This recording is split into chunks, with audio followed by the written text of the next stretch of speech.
రజనీకాంత్ గురించి మీకు తెలియని నిజాలు. రజనీకాంత్ అనే పేరు ఇండియాలోనే కాదు ప్రపంచవ్యాప్తంగా అభిమానులని సంపాదించుకుంది. ఈ పేరుకి ఫ్యాన్స్ కన్నా భక్తులు ఎక్కువ మంది ఉంటారు. అయితే రజనీకాంత్ లాంటి స్టార్ హీరో లైఫ్ స్టైల్ అంటే చాలా మంది చాలా గొప్పగా ఊహించుకుంటారు. అతను లేచిన దగ్గర నుండి పడుకునే వరకు ఎంతో లగ్జూరియస్ లైఫ్ ని గడుపుతూ ఉంటారు అని అనుకుంటారు. మిగతా వాళ్ళ విషయంలో అది కరెక్టే కావచ్చు, కానీ రజనీకాంత్ విషయంలో మాత్రం ఇది పూర్తిగా రివర్స్. పొద్దున్న లేవగానే 10 రకాల టిఫిన్స్ తో రెడీగా ఉంటుంది స్టార్స్ ఇళ్లలోని డైనింగ్ టేబుల్. కానీ రజనీకాంత్ మాత్రం లేవగానే తన రాగి చెంబులో ఉన్న నీళ్లు తాగుతారు. ఆ తర్వాత యోగా, మెడిటేషన్ కంపల్సరీ. షూటింగ్ ఉంటే కొన్ని ఓపిక కోసం ఓట్స్ తింటారు, లేదంటే మాత్రం ఫ్రూట్స్ తోనే సరిపెట్టుకుంటారు. ఇక మధ్యాహ్నం మాత్రం పులకాలు, గుప్పెడు అన్నం మాత్రమే రజనీ మెన్యూ. స్నాక్స్ అనే ప్రసక్తే లేదు. చివరికి నైట్ కూడా ఫ్రూట్స్ లేదా స్ప్రౌట్స్ తిని పడుకుంటారు.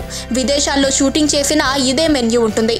అలాగే ఆయన బెడ్రూమ్ చూస్తే ఎవరైనా అవాక్ అవుతారు. అదొక యోగాలయంలా ఉంటుంది. ఆ రూమ్ అంతా దేవుడి పటాలతో ఉంటుంది. ఇక రజనీ పడుకోవడానికి నేలపై ఒక మామూలు పరుపు, అలాగే ఒక నూలు తాళ్లతో అల్లిన మంచం ఉంటుంది. రజనీ పడుకోవడానికి వాటిని ఉపయోగిస్తారు. ఇక ప్రతి సినిమా రిలీజ్ కి ముందు ఆయన ఏదో ఒక టెంపుల్ కి వెళ్లి దేవుడిని దర్శించుకుంటారు.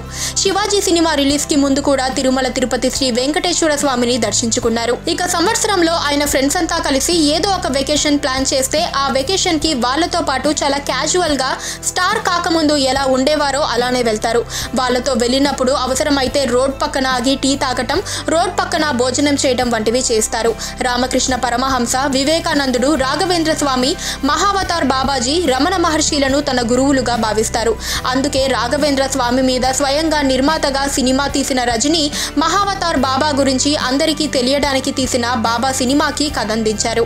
ఇక ఆయన పెళ్లి కూడా చాలా విచిత్రంగా జరిగింది. స్టార్డమ్ వచ్చిన రజనీని పెళ్లి చేసుకోవడానికి ఎంతో మంది డబ్బున్న అమ్మాయిలు సిద్ధంగా ఉన్నా కూడా తమ కాలేజ్ తరపున రజనీని ఇంటర్వ్యూ చేయడానికి వచ్చిన లతా రంగాచారిని పెళ్లి చేసుకున్నాడు.